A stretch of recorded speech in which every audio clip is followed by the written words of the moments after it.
Welcome back viewers, good healthy morning. हम बात कर रहे हैं मेनोपॉज पे और हमारे पोल का सवाल है कि क्या सजना संवरना सिर्फ खवातीन का हक है। इसका जवाब भी आप लोग दे रहे हैं कॉल करके और अपने सवालात भी पूछ रहे हैं। हम चल रहे हैं ऑस्टियोपोरोसिस की तरफ, जो कि मेनोपॉज से रिलेटेड होता है, क्योंकि बॉडी में ईस्ट्रोजन हार्मोन जो है वो बनना बंद हो जाता है, बिल्कुल खत्म हो जाता है। बिल्कुल तो बंद नहीं होता, हाँ, मगर जो अच्छा ईस्ट्रोजन है उसकी क्वांटिटी काफी कम हो जाती है। तो गंदा ईस्ट्रोजन कौन सा? एक बुरा ईस्ट्रोजन है, एक अच्छा ईस्ट्रोजन है। अच्छा, अच्छाई बुराई सब हमारे अंदर ही होती है। हमें पता नहीं चलता। अच्छा, तो अच्छे वाले ईस्ट्रोजन की प्रोडक्शन जो है वो कम हो जाती है। अच्छा, तो ये मेनोपॉज से पहले शुरू होता है? अभी जैसे डॉक्टर शाइना ने बताया था, क्लिमेटेरिक पीरियड होता है, ठीक है, जिसके अंदर ग्रेजुअली सिम्टम्स जो है वो डेवलप होना शुरू हो जाते हैं because of lack of oestrogen. ठीक है, अब जब प्रॉपर मेनोपॉज हो जाता है तो ये जो हमारी अच्छी ईस्ट्रोजन है ये ग्रेजुअली कम होना शुरू हो जाती है, जिसकी वजह से जो है ये सिम्टम्स हमें मेनोपॉजल सिम्टम्स डेवलप हो जाते हैं। हार्मोन रिप्लेसमेंट थेरेपी कैसी रहती है? हार्मोन रिप्लेसमेंट थेरेपी के लिए कहा जाता है कि ये दो धारी तलवार है। हाँ बिल्कुल, इसलिए क्योंकि इसके फ़ायदे भी हैं और नुकसान भी हैं। सही। और एक ज़माने में जब ये HRT या हार्मोन रिप्लेसमेंट थेरेपी नई इंट्रोड्यूस हुई थी तो देयर वाज अ सेइंग के मतलब you can be young forever by using the HRT। लेकिन जब आहिस्ता आहिस्ता वो यूज़ शुरू हुआ और फिर स्टडीज़ आई तो पता चला कि this is not true. It is related to different side effects, जिसमें कि कॉरोनरी हार्ट डिज़ीज़ और कैंसर्स वगैरह के होने के चांसेस हैं, जिसमें ब्रेस्ट कैंसर है, एंडोमेट्रियल कैंसर है। तो फिर अचानक ही बिल्कुल ये इसके ख़िलाफ़ बहुत ज़्यादा स्टडीज़, बहुत ज़्यादा मीडिया में ख़ास तौर पे जो है वो इस बात को उछाला गया और HRT की प्रिस्क्रिप्शन बिल्कुल बंद हो गई। लेकिन फिर उसके बाद फिर एक और फेज़ ऐसा आया कि दोबारा से स्टडीज़ की गई। HRT की ना डिसएडवांटेजेस पे भी बात करते हैं। एक कॉल है हमारे साथ, उसके बाद। ठीक है जी। अस्सलाम वालेकुम। अस्सलाम वालेकुम। Good healthy morning. कौन बात कर रहा है? नबीला बात कर रही हूँ। नबीला साहिबा कहाँ से? जी मैं कराची से बात कर रही हैं। जी जी, हमारे कॉल का जवाब दें। क्या क्वेश्चन है जी? मैंने सुना। तू नहीं सुना क्या? सजना संवरना सिर्फ खवातीन का हक है? जी क्या सजना संवरना सिर्फ खवातीन का हक है? नहीं, मेरा ख्याल में हर इंसान का हक है। बिल्कुल। किस लिमिट तक? ज्यादातर खवातीन का है, कंपैरेटिवली खवातीन है, लेकिन मेरा ख्याल में मर्द हो या औरतें हों, जो भी हों, अपना ख्याल रखना चाहिए। अपना ख्याल रखना चाहिए। ख्याल रखना और होता है, सजना संवरना इज अ डिफरेंट थिंग। सजना संवरना तो फिर औरत ही अच्छी लगती है ना। ये हुई ना बात। अच्छा जी, क्या पूछना है नबीला? मैंने ये पूछना है जी कि मेरा 2003 में ओवेरियन मतलब ओवरी का मेरा हुआ था, मोलर सिस्ट हो गई थी मुझे, तो वो रिमूव कर दी थी। उसके बाद से जो है वो पीरियड्स नहीं है, तो फिर अब इसके लिए मुझे कौन से विटामिन लेने चाहिए अभी कि जो मैं लूँ और जो मेरी बॉडी को ज़रा ठीक रखें, क्योंकि कुछ चेहरे पे जैसे ब्राउन से तिल से हो रहे हैं और कुछ अजीब सी स्किन होती जा रही है। तो इसके लिए आपकी एज क्या है नबीला? 48। आपके मेंसेस बंद हो चुके हैं? जी जी जी। और वो तभी बंद हो गए थे जब सिस्ट रिमूव हुआ था? हाँ जी, हाँ जी बिल्कुल। वो उन्होंने आपको बता दिया था कि इसके बाद बंद हो जाएंगे या फिर वो खुद ही नेचुरली बंद हो गए? नहीं, खुद ही बंद हो गए थे। उन्होंने कहा था जी आपको हम प्रामिलोट वगैरह दे नहीं सकते हैं, क्योंकि इससे दोबारा फिर ये जो है ना वो सिस्ट बन जाया करती हैं। तो उन्होंने बंद करवाए थे, फोर्स मेनोपॉज था? नहीं, वैसे उन्होंने तो सिस्ट ही कहा था कि रिमूव की है, लेकिन उसके बाद से मुझे पीरियड्स आए नहीं। डॉक्टर साहब कुछ पूछेंगे? इनकी यूट्रस भी मेरा ख्याल है साथ ही रिमूव हो गई है। नहीं जी, वो नहीं रिमूव हुई। और ये क्या बायलेटरल सिस्ट थी या सिर्फ दोनों साइड पे सिस्ट थी या सिर्फ एक साइड पे सिस्ट थी? एक साइड पे थी। अच्छा, इस ये जब आपका हुआ था रिमूवल, इसके बाद आपको मेंसेस कितने अरसे तक नॉर्मल आते रहे? हार्डली 1 या 2 दफा आए थे बस। Okay, alright. आप अभी 48 की हैं, तो आज से 8 साल पहले आप 40 की थी उस वक्त? हाँ, जब ये सब हुआ था आपके साथ। जी जी जी। ठीक है, फिर अभी मुझे विटामिन बताइए कि मेरे लिए कौन से बेहतर हैं लेना। चले जी। इनको मेनोपॉज की कोई सिम्टम्स हैं? हॉट फ्लैशेस आते हैं। जी जी, हॉट फ्लैशेस आते हैं। ठीक है, मूड स्विंग हो जाता है। हाय अल्लाह, बेचारे घर वाले। फिर ये है कि मैं घर का काम करती रहती हूँ, तो अपने आप को थोड़ा सा मैंने बिजी रखती हैं। जी, बिजी रखा हुआ है मैंने। ठीक है, कुछ आपने अपना कैल्शियम और विटामिन D लेवल कब करवाया? ये जी मुझे कुछ साल हो गया है, मैंने करवाया था। मुझे विटामिन डी मतलब मेरा उस वक्त इतना तो नहीं था, लेकिन आया था। कुछ सप्लीमेंट्स लेती हैं आप कैल्शियम विटामिन डी का? नहीं, मैं सप्लीमेंट तो कोई नहीं लेती हूँ, लेकिन ये है कि मैं थ्रू फ्रूट और सब्जियों के इसमें लेती हूँ। लेकिन फिर भी अगर आप सजेस्ट करती हैं तो काइंडली मुझे बता दीजिए। हाँ, मैं सजेस्ट आपको करूँगी कि आप अपना calcium and vitamin D supplements लें जो कि रिकमेंडेड हैं। एक औरत में जिसके पीरियड्स बंद हो चुके हैं उनको तकरीबन 800 से 1600 मिलीग्राम कैल्शियम रोज़ लेना चाहिए खाने के साथ, और 400 इंटरनेशनल यूनिट विटामिन डी लेना चाहिए। सही। विटामिन डी इसलिए चूँकि वो जो आप कैल्शियम ले रही हैं वो उसको एब्जॉर्ब करेगा। राइट। उसके साथ साथ दूध वगैरह का भी इस्तेमाल किया करें आप। ठीक है जी, थैंक यू जी। चलिए जी, हम बाकी आपको बताएं। ठीक है, thank you so much for call. Ma'am, अभी आपने कैल्शियम एंड विटामिन डी की बात की, तो उसके आपने इतने मतलब आफ्टर मेंसेस मतलब मेंस्ट्रुअल साइकिल ये इतना अमाउंट में लेना पड़ता है, तो क्या ये इतना का इतना एब्जॉर्ब भी हो जाता है? हमारे देखो कुछ तो लॉस होता है। इसके लिए इम्पोर्टेंट था ईस्ट्रोजन जो है हमारी बोन मिनरल डेंसिटी जिसे कहते हैं ना, जिसमें maintain हमें करता है। गूदापन जो है उसको इम्प्रूव रखती है।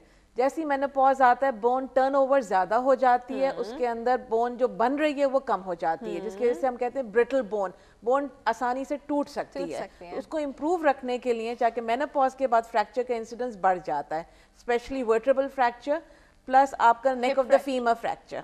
ठीक है ना, neck of the femur fracture तो यूजुअली मच ओल्डर एज में होता है, मगर वर्टेब्रल फ्रैक्चर्स जो हैं वो अमूमन 60 एंड 65 की एजेस में होने लगते हैं, और ये पैथोलॉजिकल फ्रैक्चर्स होते हैं, बाद दफ़ा पता भी नहीं चलता और ये फ्रैक्चर्स हो जाते हैं। तो इन चीज़ों को प्रिवेंट करने के लिए हमें चाहिए कि हमारे बॉडी के अंदर ऑप्टिमम रिक्वायरमेंट जो है मेनोपॉज पे वो है तकरीबन 800 से लेके 16 milligram of calcium and 400 unit international of vitamin D. Vitamin D, तो उनके जो कंबाइंड सप्लीमेंट्स आते हैं विटामिन D3 एंड कैल्शियम, वो बहुत अच्छे रहते हैं। डेली बेसिस पे कैप्सूल खाने से कोई फर्क नहीं पड़ता, स्टोन नहीं हो जाएगा? नहीं, बिल्कुल नहीं होगा। मैम ने बोल दिया नहीं होगा जी, खा लीजिए। और हम इसी बात पे कॉल लेंगे। हाँ, कुछ कहना? हाँ, मैं यही कहना चाह रही थी कि जिस तरह उन्होंने कहा कि मैं अपने आप को एक्टिव रखती हूँ और नाइट स्वेट्स मुझे होते हैं लेकिन मैं काम में मसरूफ हो जाती हूँ, तो ये भी बहुत अच्छा उनकी रूटीन है क्योंकि एक्टिव रहती हैं और अपना हेल्दी लाइफस्टाइल, वॉक करना, अपने आप को मसरूफ रखना। और जिस तरह उन्होंने कहा कि फ्रूट्स और वेजिटेबल्स से कोशिश करती हूँ कि कवर करूँ, तो कुछ फ्रूट्स और वेजिटेबल्स चिकपीस या चने और सोया और कुछ और ऐसी चीज़ें हैं जो कि इस सिम्टम्स को इम्प्रूव करती हैं। ज़रूरी नहीं है कि आप कोई मेडिकेशन ही लें, कैल्शियम और विटामिन डी तो बहुत ज़रूरी है, लेकिन उसके अलावा HRT या हार्मोन से बेहतर है कि आप अपनी डाइट, एक्सरसाइज और हेल्दी लाइफस्टाइल अपनाएं, तो इससे भी काफ़ी इम्प्रूवमेंट आती है। आ जाएगा। हमारे पास एक कॉल मौजूद है, अटेंड करते हैं। अस्सलाम वालेकुम। वालेकुम सलाम। Good healthy morning. जी मैंने अभी थोड़ी देर पहले कॉल की थी, नसरीन बात कर रही हूँ रावलपिंडी से। जी हमारी रेगुलर कॉलर। जी खुशकिस्मती से दूसरी दफा मिल गई है। तो मैंने एक कॉलर के सुना था कि उसको थायराइड का मसला है ना। हाँ, तो मुझे भी है, लेकिन मुझे हाइपोथायराइड है ना। अच्छा। तो यूट्रस में मैंने कहा था रसोली है, तो लेकिन ये है कि मेरा थायराइड कंट्रोल में है ना, उसके लिए मेडिसिन खा रही हूँ। वेरी गुड, ठीक है। न्यूमर का डोज और इंड्राल ले रही हूँ, वो काफी टाइम से कंट्रोल में है।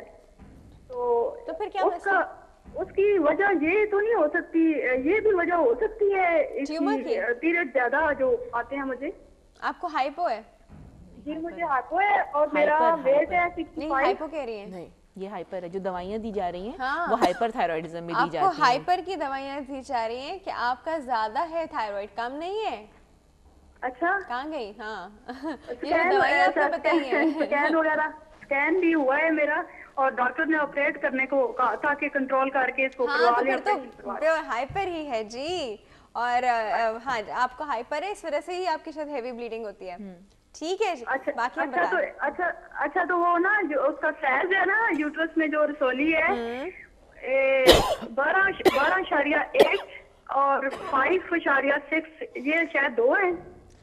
नहीं, ये एक ही का साइज है, 12.8 और 5.2, 6 नहीं, 2 नहीं 6 है। 5.6 एंड 12.8। ठीक है जी, बस हम आपको बता रहे हैं। अच्छा, ये मुझे ये पूछना था कि ये क्या कोई ऐसी मेडिसिन है कि ये मजीद ना बढ़े, अगर ऑपरेशन ना करवाऊं तो ये कंट्रोल में रहे? अच्छा, ठीक है, हम बता रहे हैं। ठीक है जी। डॉक्टर साहब, कोई मेडिसिन? नहीं, कोई ऐसी मेडिकेशन तो अवेलेबल नहीं है जो इसका साइज आपका कम करे। मगर ये कि ऑपरेशन से पहले हम कुछ ऐसे इंजेक्शंस लगा सकते हैं जिसकी वजह से उसका थोड़ा सा साइज रिड्यूस हो के इसकी ब्लीडिंग अगर आपको हैवी हो रही है तो वो स्टॉप हो सकती है। मगर उससे इम्पॉर्टेंट ये बात है कि उसके फौरन बाद आपको इसकी सर्जरी करानी ही करानी पड़ेगी। ठीक है जी। अच्छा डॉक्टर साहब, अब हम आ जाते हैं अपनी बातों पे, विच इज़ एक तो हमने ऑस्टियोपोरोसिस की बात कर ली, ये खातून को फेस करना पड़ता है जब उनके हर कोई फेस नहीं करता बाय द वे। अगर आप अपना ख्याल रखें, आपकी बोन डेंसिटी अच्छी रहे, आपका calcium intake all your life अच्छा रहे, तो हम नहीं फेस करते हैं। सिर्फ उनके लिए जो दूध शूध नहीं पीती, कैसे ही कह रही हूँ ना, कुछ तो बोलने कह रही ये उनके लिए जी, हर एक के लिए नहीं है। हाँ जी। और इसके बाद और क्या क्या फेस करना पड़ जाता है? मेनोपॉज की कुछ अर्ली सिम्टम्स होती हैं जो कि इमीडिएट सिम्टम्स कहलाती हैं, फिर कुछ इंटरमीडिएट हैं और फिर लॉन्ग टर्म है। जी हाँ, जो अर्ली सिम्टम्स हैं उसमें मैंने जैसे पहले बताया था, नाइट स्वेट्स, हॉट फ्लैशेस हैं। इसके अलावा जी हाँ, बहुत सी औरतें डिप्रेशन में चली जाती हैं और मूड स्विंग्स होते हैं और रोना बहुत आता है, या अब लाइफ का ब्राइटर साइड देखने के बजाय वो नेगेटिव थॉट्स ज़्यादा आती हैं। और उसके अलावा इरिटेबिलिटी, जैसे कि छोटी छोटी बातों पे गुस्सा आना, नाराज हो जाना, ये कुछ दिनों के लिए ज्यादा होता है क्योंकि जब अचानक हार्मोन्स लेवल कम होते हैं तो डिवोर्स ना हो, बाकी सब ठीक है नहीं, उसका असर फिर जाहिर है घरेलू लाइफ पे भी पड़ता है। लेकिन ये सारी सिम्टम्स इमीडिएट हैं। उसके बाद कुछ इंटरमीडिएट सिम्टम्स हैं जो कि ड्राइनेस, जिसमें कि नंबर 1 है, जिसमें कि कोलेजन जो है हमारी बॉडी में, जिससे कि इंसान की स्किन बहुत ग्लोइंग रहती है और जॉइंट में पेन नहीं होता, तो ये कोलेजन भी कम हो जाता है ईस्ट्रोजन की वजह से। तो ईस्ट्रोजन जो है वो बेसिकली सिर्फ हमारे पीरियड्स को पीरियड्स को सही नहीं कर रहा था, उसके और भी बहुत से अल्लाह ताला ने जो बनाए हैं। हाँ जी हाँ, जी हाँ। तो जो आपकी सॉफ्ट स्किन वो ख़त्म हो जाती है, जॉइंट्स में पेन शुरू हो जाता है, ड्राइनेस का प्रॉब्लम हो जाता है, यूरिनरी प्रॉब्लम्स जैसे कि बार बार पेशाब का आना और वो यूरिनरी इन्फेक्शंस हो जाते हैं। तो ये सारी की सारी कंडीशंस या ये सारी की सारी सिम्टम्स भी ईस्ट्रोजन की कमी की वजह से ही होती हैं। तो ये सिम्टम्स हो गई। और फिर कुछ लॉन्ग टर्म इफ़ेक्ट होते हैं, यानी कि मेनोपॉज होने के 5 से 10 साल के बाद, जिसके अंदर रिस्क ऑफ हार्ट डिजीज़ है और रिस्क ऑफ कैंसर्स हैं और इसके अलावा ऑस्टियोपोरोसिस है, जिसके ऊपर डॉक्टर सुंबुल ने बहुत डिटेल से बात की है। तो ये सारे के सारे रिलेटेड हैं ईस्ट्रोजन के ना होने की वजह से या कम हो जाने की वजह से। तो ये सारे सिम्टम्स हैं जो कि मेनोपॉज से रिलेटेड हो सकते हैं। ओके। अच्छा, अब कोई तरीका कि हम इन सिम्टम्स को कम कर सकें? अब HRT की तरफ तो हम नहीं जा रहे, उसका नुकसान है, कोई और तरीका? कोई इम्पॉर्टेंट चीज़ है कि हमारी औरतों को अपने बारे में ख्याल करना शुरू कर देना चाहिए। सिर्फ घर में नहीं बैठना चाहिए ये सोच के कि अब मैं तो 50 साल की हो गई हूँ, अब मेरा कोई काम नहीं है, सिर्फ मैं घर में बैठ के जो है अपनी घर गृहस्थी करूँ। उनको चाहिए अपना लाइफस्टाइल चेंज करें, अपने आप को प्रोडक्टिव रखिए। बिल्कुल, थोड़ा सा काम करें, कुछ एक्स्ट्रा काम करें, घर जाके घर से निकलें। मैं तो कहती हूँ कुछ नहीं तो थोड़ी बहुत गार्डनिंग शुरू करें। Gardening is an excellent exercise जो हमारी औरतों को करना चाहिए। सिर्फ अपना कलर का नहीं सोचना चाहिए, कभी कभार अपने आप को धूप भी लगा लेनी चाहिए। अरे अच्छी बात है धूप लगाना, विटामिन डी कम नहीं होगा। हाँ तो इस तरह से अपना लाइफस्टाइल चेंज करें, एक्सरसाइज करें, थोड़ी वॉक करें, थोड़ा सा अपने आप को ग्रूम अप रखें, तो इस जो फेज ऑफ डिप्रेशन है उससे निकलेंगी। ये तो है। अपना माइंड बिजी करेंगे तो इन सिम्टम्स की तरफ आपका ध्यान भी नहीं जाएगा। And just accept them as they are coming कि ये तो होगा, it's a part of life, they are gonna go, है ना जी? बिल्कुल बिल्कुल जी। खत्म हुई जी मेंसेस, हम वो मेंस्ट्रुअल साइकिल की हम बात कर रहे थे कि वो मेंस्ट्रुअल साइकिल खत्म हो और इस तरह आपकी लाइफ आगे चलेगी, कोई मसला नहीं है जी, दिस इज प्रीटी नॉर्मल। और हम आज बात कर रहे थे मेनोपॉज पर, टाइम बिल्कुल खत्म हो गया है एंड आई एम श्योर आप लोग मेरी शक्ल देखने की बहुत सारी बातें करने को लेकिन वो तो है और वो हमेशा ही रहेंगी और हम उसे करते रहेंगे। हम दोबारा कभी इस पे बहुत डिटेल में और भी बात करेंगे और आपकी और भी कॉल्स अटेंड करेंगे जो कि आ रही हैं और हम अटेंड नहीं कर पा रहे हैं अभी। डॉक्टर साहबा बहुत बहुत शुक्रिया आपके आने का। बहुत बहुत शुक्रिया आप दोनों के आने का। आप दोनों ने बहुत अच्छे से प्यार से सबको समझाया, मुझे समझाया और आई होप हम लोगों ने कुछ सीखा हो इससे। और सबसे पहले तो सब्र करना सीखा हो, which should be a part of it। Viewers, हमारा वक्त हो चुका है एक ब्रेक का। ब्रेक पे जाने से पहले पोल का सवाल रिपीट कर दूं, वो है कि क्या सजना संवरना सिर्फ खवातीन का हक है, मर्द हज़रात नहीं कर सकते क्या? और इसका जवाब आप लोग हमें दे रहे हैं। बेस्ट 5 के सेगमेंट के साथ हम आएंगे जिसमें हम आपको बताएंगे म्यूज़िक थेरेपी के बारे में कि आप उससे कैसे बहुत सारी चीज़ों से रिलीफ हो सकते हैं, बहुत सारी डिजीज से बाहर आ सकते हैं। कई मजा आएगा। We'll be right back.